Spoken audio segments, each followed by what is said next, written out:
Hello, my name's Joe and I'm from Simply AV and I'm here to show you the difference between the Wupro floor projector and the original white projector.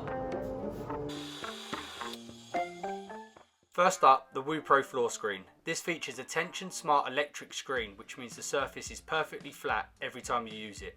This eliminates any wrinkles, waves or distortions you often get with standard ceiling screens that just roll down loosely. That tightness ensures the image stays sharp, clear and vibrant no matter where you're sitting in the room. The picture looks crisp and professional like you'd expect to see in the cinema. This particular model, the floor rising electric projector screen, is a must-have in our opinion, convenient to use and easy to move around. Moving on to the standard drop-down white projector screen. These screens can still deliver a great picture with the right projector. On the other hand, the standard white ceiling screens tend to sag or ripple over time, which can cause light distortion and reduce the picture quality.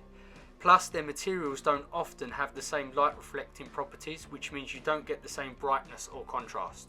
If you care about premium picture quality, longevity and flawless viewing experience, the Wupro floor projector screen really stands out. It's not just about how it rolls or rises, it's about delivering cinema grade visuals.